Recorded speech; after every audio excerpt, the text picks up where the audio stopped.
Hey everyone, do you know this game called We Who Are About to Die? It's a pretty good indie game developed by a single guy, which is quite impressive, and I've been playing it a lot recently.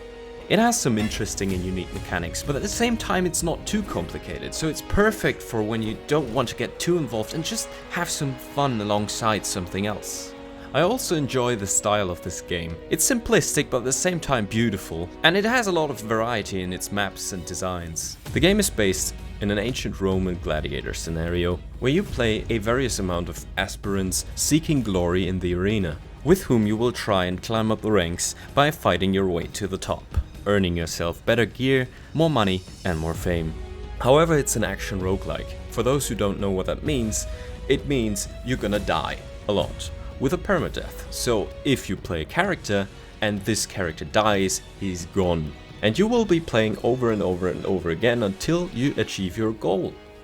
Now, I wanted to talk about this game not only because I enjoy playing it very much, but also because I wanted to give it as much of a platform as possible.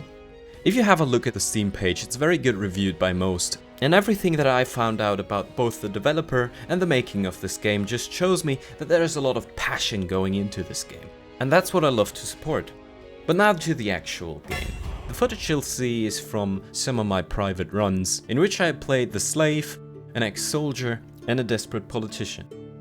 Obviously there are a few more characters than that, and I hope there will be a few more coming in the future, but I won't be going into each one of them. What you need to know is that every character has a unique goal, which you can review in the utility menu, whether it's a certain amount of gold, fame, or a particular amount of favor by VIPs. Achieving those goals is basically the win of a run, and it also grants you some additional advantages once you achieve them for the first time.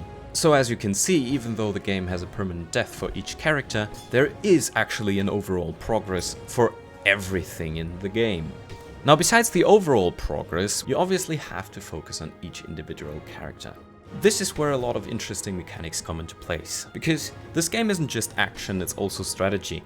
For instance, the starting equipment, it's randomly generated, and of course your starting capital and fame is kept as well. So you'll have to budget and train yourself very carefully if you want to survive the first few rounds.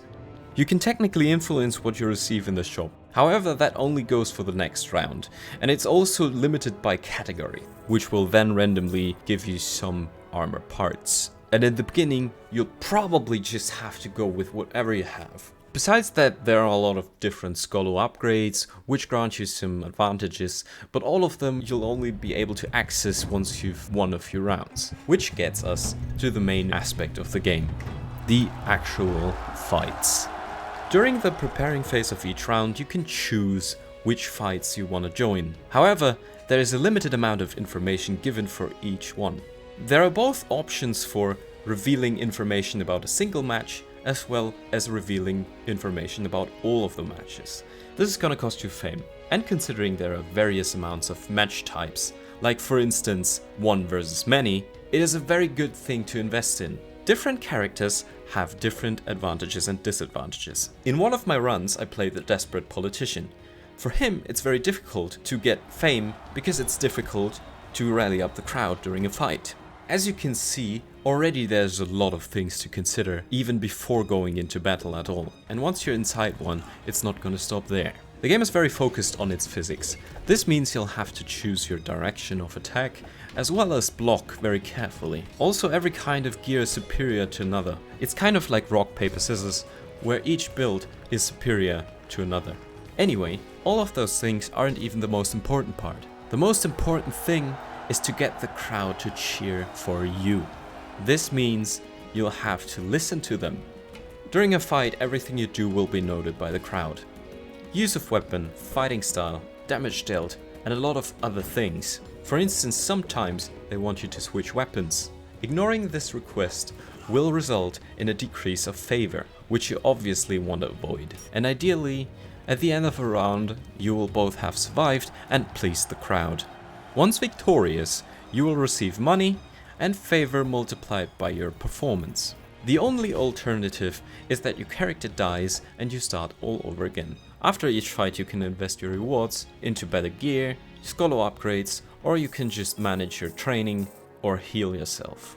Most of those things have costs that will increase over time.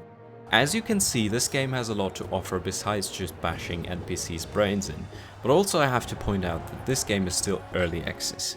The footage you see is from version 0.16, and while I think that everything I've shown you so far is already very impressive considering only one guy developed this game, there obviously are a few issues with this game as well.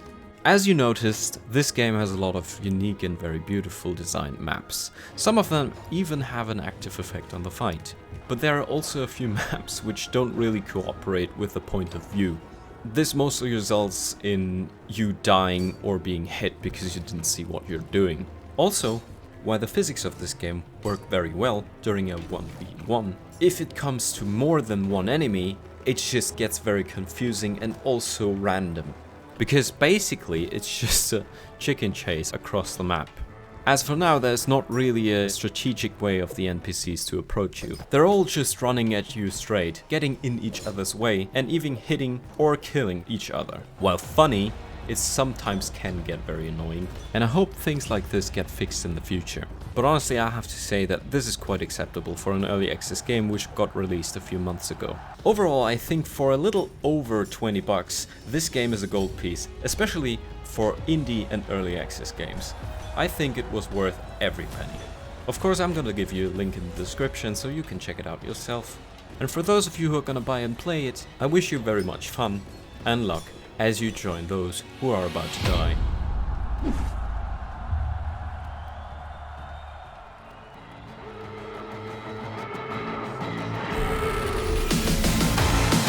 If you enjoyed watching that video, I would highly appreciate it if you let me know via like, dislike or the comments.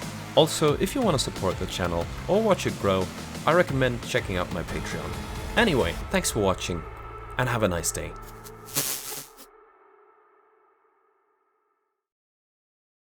Hey everyone. Hi everyone.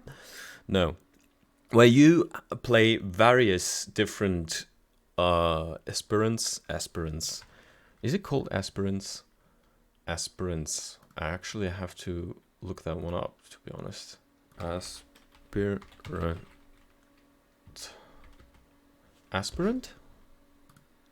Aspirant, yes. Where you play various aspirants. Jesus, that word.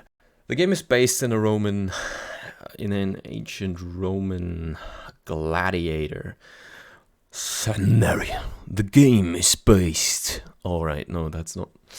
Okay, again. The game is based in a Roman gladiator. Okay.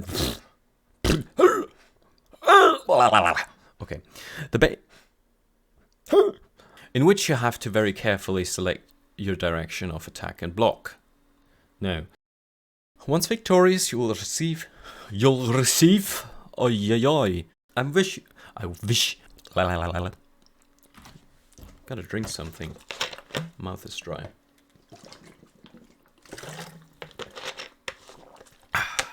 In this case, for example, what do I have, for example, actually? I don't even know. I don't know where I was going with that, to be honest. Fuck. Yeah, I'm just gonna stop the recording for now.